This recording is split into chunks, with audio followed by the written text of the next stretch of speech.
Selamat pagi Bapak Ibu Saudaraku. Di pada pagi hari ini kita jumpa lagi untuk melanjutkan kesaksian demi kesaksian untuk menambah iman percaya kita. Mari kita saksikan. Sebelum kita menyaksikan, kita akan memuji nama Tuhan terlebih dahulu.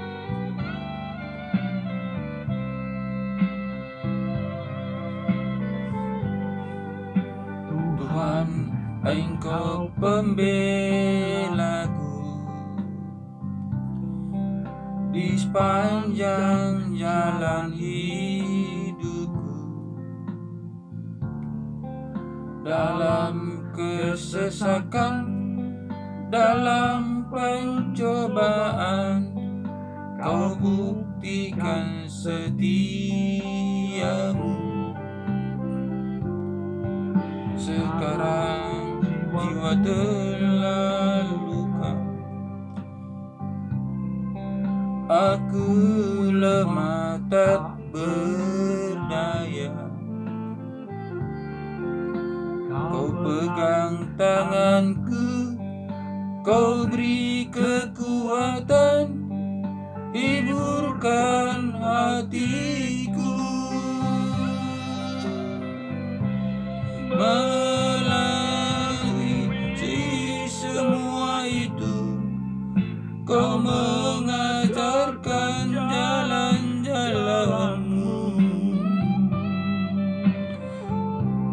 Dulu ku tidak mengerti mulia rencana-Mu bagiku.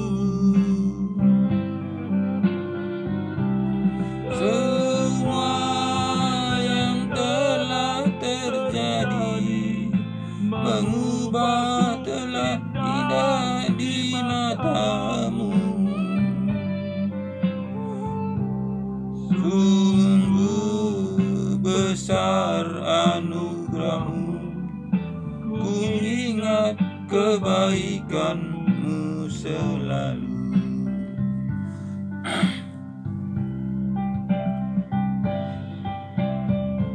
Terima kasih Tuhan, Engkau begitu baik, Engkau begitu indah, menyertai, membimbing kami selalu.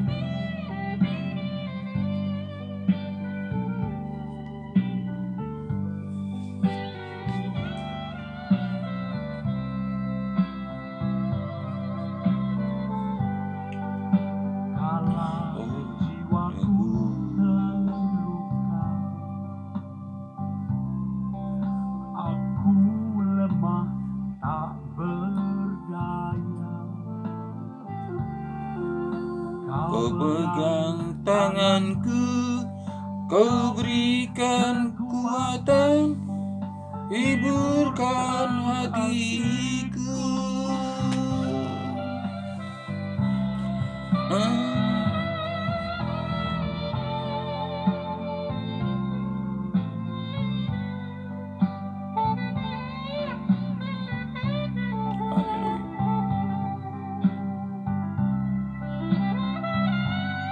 Haleluya Yesus, Engkau sangat baik, Engkau teramat baik.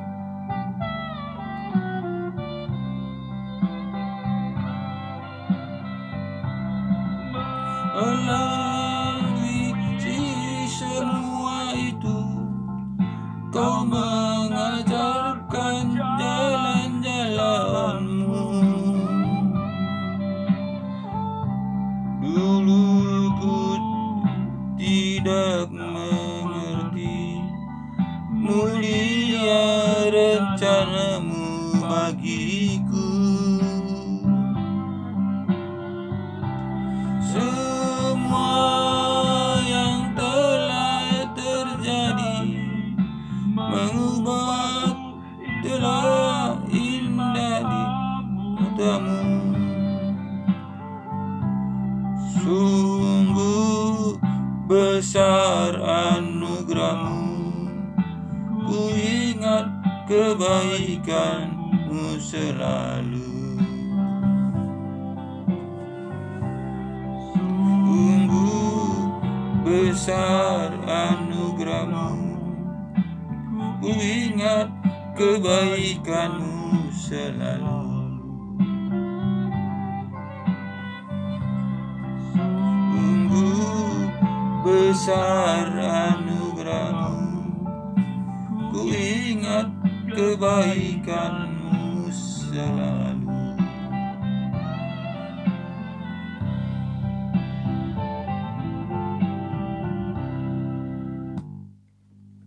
Mari satu kita dalam doa. Tuhan Yesus yang baik, Engkau teramat baik, di mana Bapa di pada pagi hari ini kami bisa jumpa kembali untuk menyaksikan kebenaran firman-Mu, sehingga kebenaran firman-Mu bisa mengubahkan karakter kami, bisa berjalan sesuai rencana-Mu Tuhan. Kami tahu Tuhan Yesus banyak kekurangan kelemahan kami, baik dalam pemikiran kami, baik dalam tingkah laku kami, baik dalam perbuatan kami Tuhan. Tapi pada pagi hari ini Tuhan Yesus, kami percaya ya Bapa, Engkau mengulurkan tangan-Mu, membimbing, menopang, menyertai kami, memenuhi kami dengan tuntun Roh-Mu, sehingga betul-betul Roh-Mu bekerja dalam kehidupan kami sehari-hari. Kami tahu Tuhan Yesus, kami ini tidak ada apa-apanya Tuhan. Harga debu pun tidak Tuhan. Tapi karena Engkau begitu baik, karena Engkau begitu mulia, karena Engkau begitu peduli, sehingga kami ada seperti saat ini Tuhan Yesus.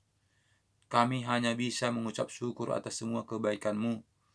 Dan sebentar lagi Tuhan, kami juga akan cerita tentang bagaimana Engkau dahsyatnya, bagaimana Engkau peduli kepada kami, di mana Engkau menunjukkan kasih setia-Mu dan menopang, menyertai sepanjang kehidupan kami sehari-hari. Terima kasih Bapa. Kami percaya Engkau memberkati dari awal, pertengahan, sampai akhir.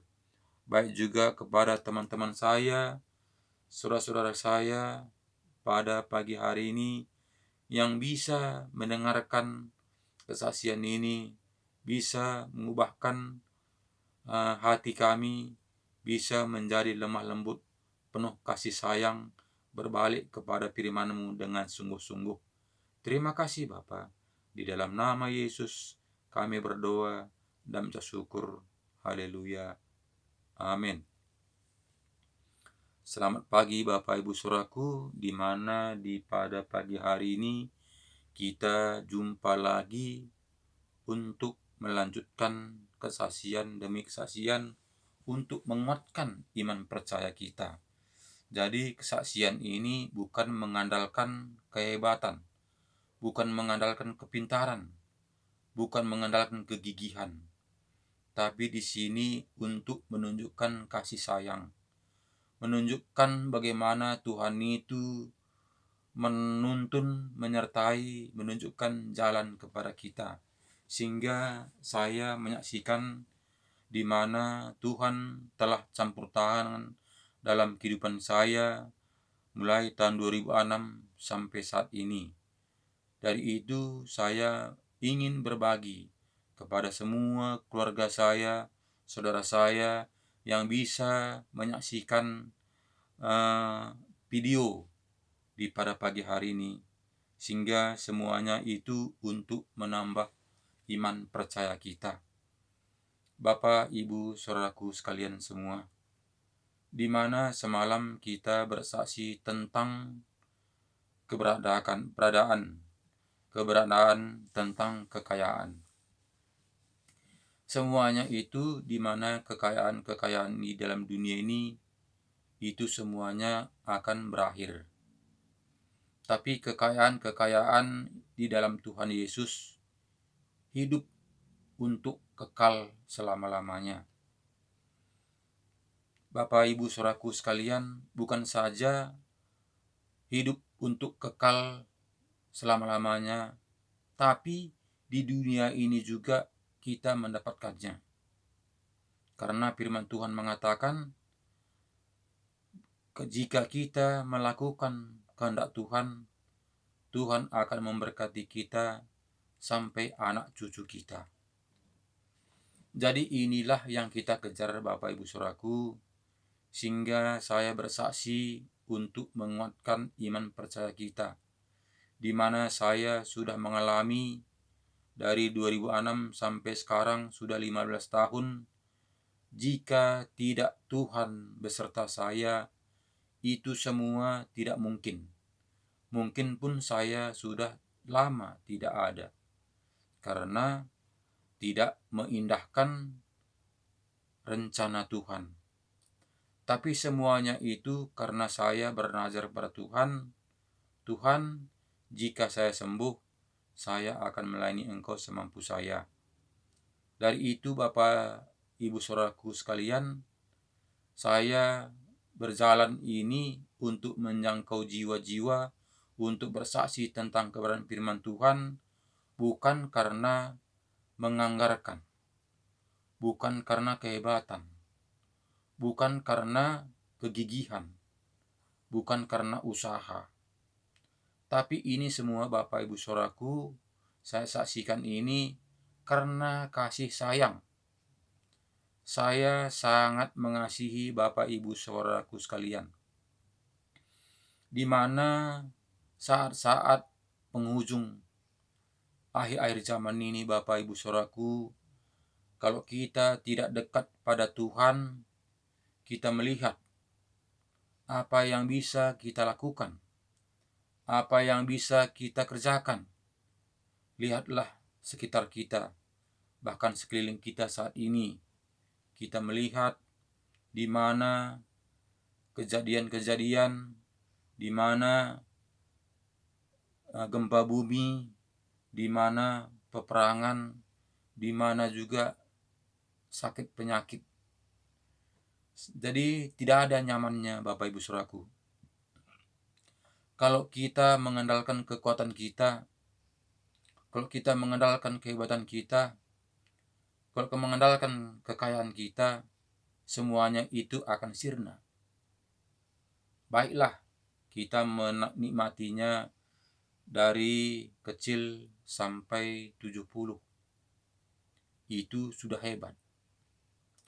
70 itu akan penderitaan. Penderitaan demi penderitaan. Bahkan kita melihat jika kita tidak dekat pada Tuhan, jika tidak kita membawa anak-anak cucu kita itu datang kepada Tuhan, kita akan terbuang. Saya banyak sekali saya melihat orang-orang tua saat ini yang sudah terkapar bertahun-tahun di rumah, sudah di situ semua. Bahkan kita melihat tidak ada harganya.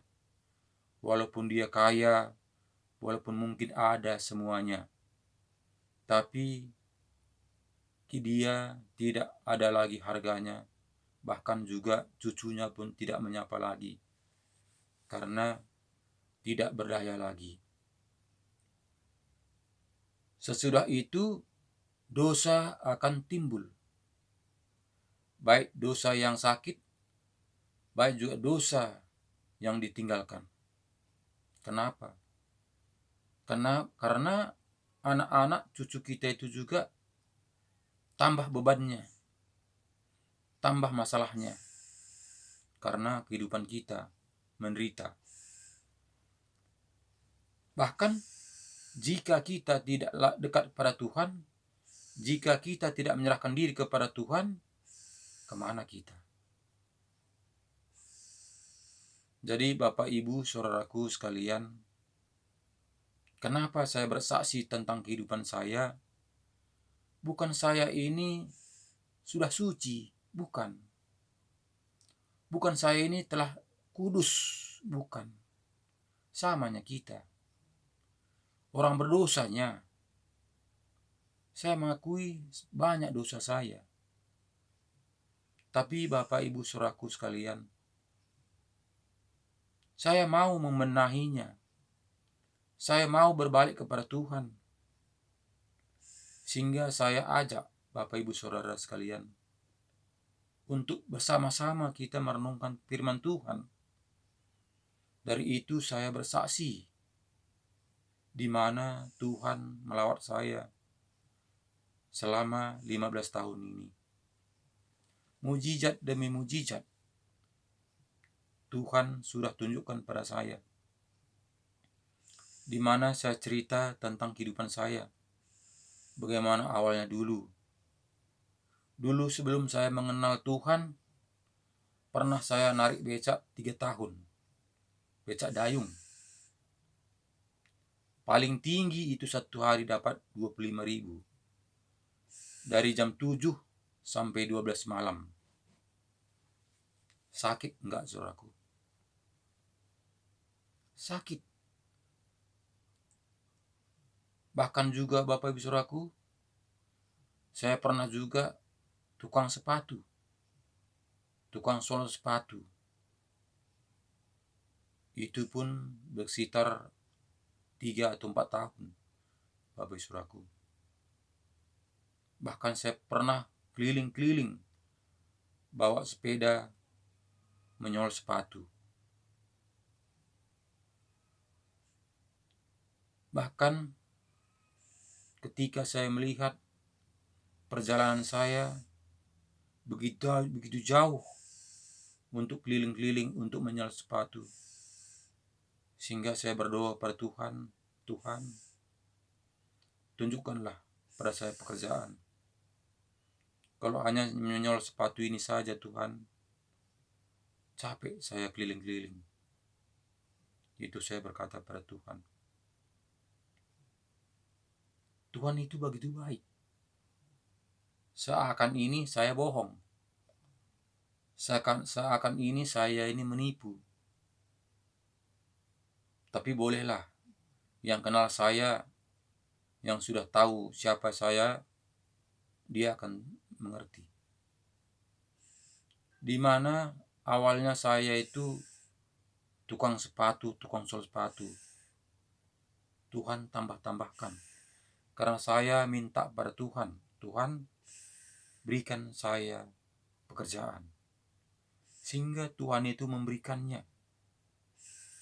Apa diberikannya, saudaraku? Diberikannya pengetahuan. Bisa membagusi payung, bisa membagusi blender, bisa membagusi kipas, bisa membagusi TV, bisa membagusi radio, bisa membagusi listrik, bisa membagusi mesin jahit, bisa membagusi mesin tik, karena zaman itu mesin tik, saudaraku, belum ada komputer. Apa disuruh orang, saya bisa, saudaraku. Itu kan tidak mungkin. Kalau saya bisa mengetahui semua bisa, ngapain saya mesti sol sepatu keliling? Tapi itulah kemurahan Tuhan. Apa disuruh orang, saya bisa. Bahkan gereja saya berapa saya memasang masang listriknya, saudaraku. Kalau rumah sudah banyak saya pasang. Itu tidak mungkin kalau tidak ada sekolah kita. Bisa kita mati mendadak. Karena listrik itu adalah tegangan tinggi. Tidak ada situ pemilih, tidak ada saudara, tidak ada keluarga di situ, saudaraku. Tapi Tuhan campur tangan. Seakan tidak mungkin. Tapi mungkin bagi Tuhan. Sehingga saya bekerja, saya melihat kenapa orang banyak berduyun-duyun di sini. Itulah dalam hati saya. Rupanya orang itu ke tempat orang pintar, katanya sekarang. Kalau dulu dukun, katanya, saudaraku. Berobat. Hati saya hancur melihat itu. Kemanalah semuanya saudara saya ini menyerahkan diri semuanya kepada iblis. Begitu dalam hati saya. Sehingga saya berdoa pada Tuhan, Tuhan, saya sangat prihatin melihat saudara-saudara saya menyerahkan diri semuanya kepada setan.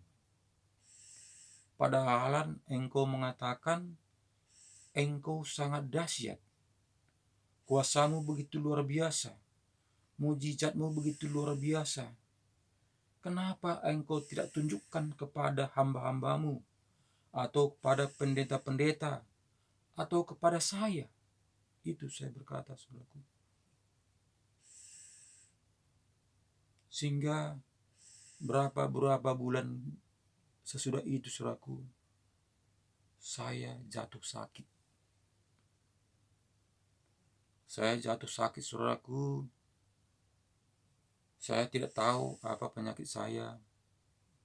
Bahkan saya itu setahun berobat sana, berobat sini, berobat sana. Di mana kata orang bagus, saya sudah ke situ.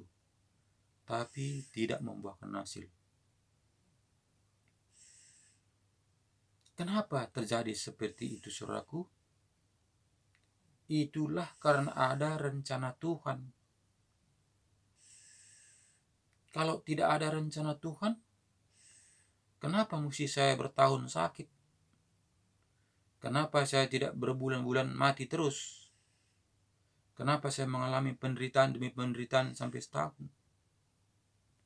Itu menguji mental saya, saudaraku. Supaya saya bisa mengucap syukur. Supaya saya bisa merasakan kasih Tuhan itu. Sehingga saya bisa merasakan bagaimana sayangnya Tuhan itu kepada kita.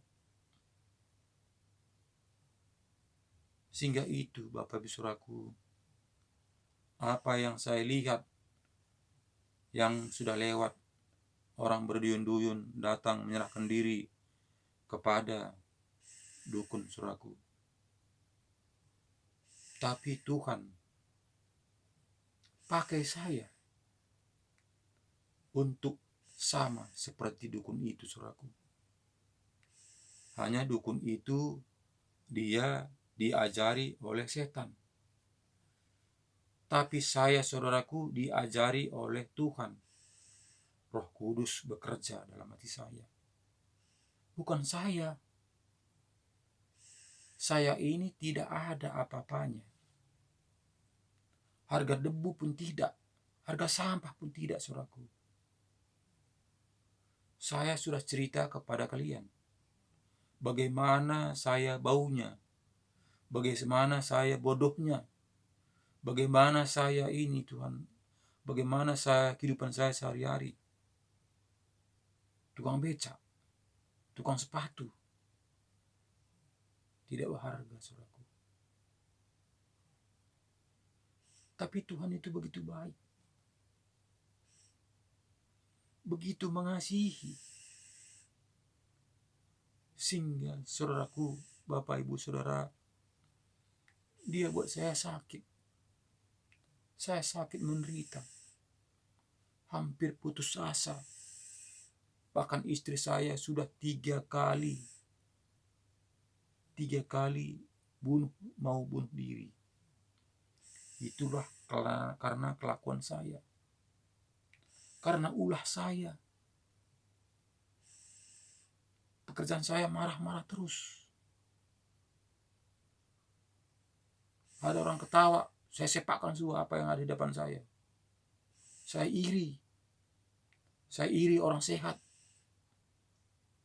Saya iri orang ketawa. Saya iri orang senang. Karena apa, saudaraku? Karena saya menderita. Dari itulah, Bapak Ibu Saudaraku, sampai saat ini saya menekuni di mana Tuhan memakai saya, Tuhan mempercayakan saya talenta-talenta yang diberikan Tuhan kepada saya. Dari itu, saudaraku, saya tekuni.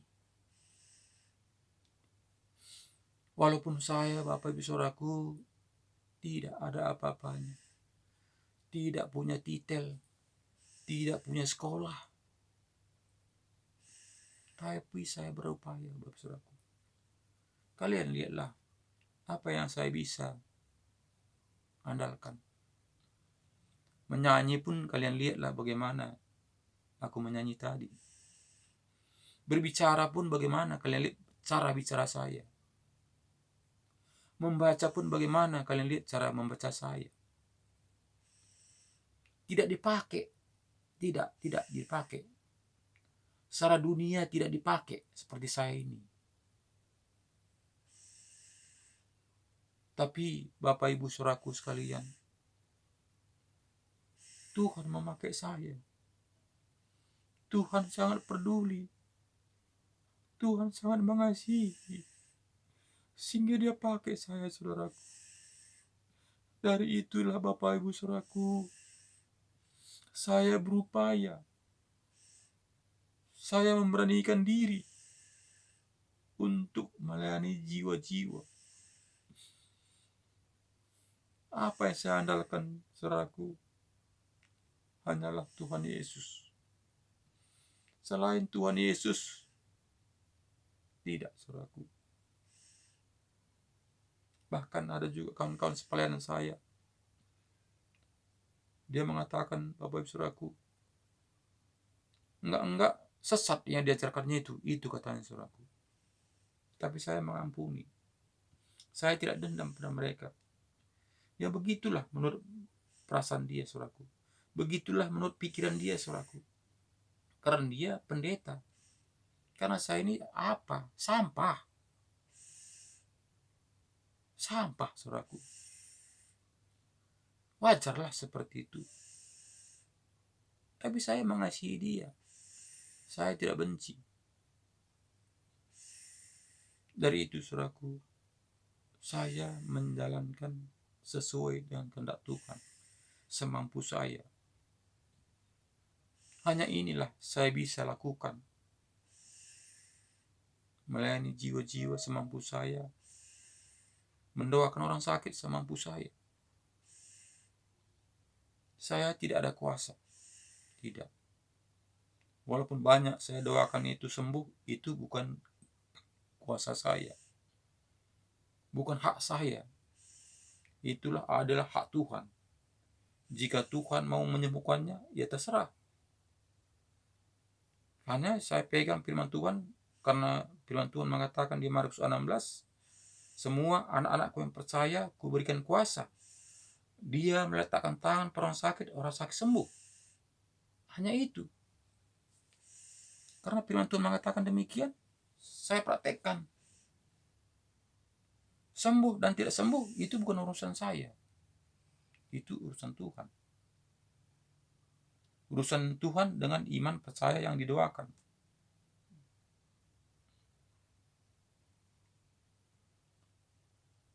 Dari itu, Bapak Saudaraku, saya membukakan hati kita. Karena di mana selama ini saya melayani ke kampung-kampung, bahkan mulai tahun 2014 saya ke Kota Medan, banyak jiwa-jiwa yang aus akan firman Tuhan.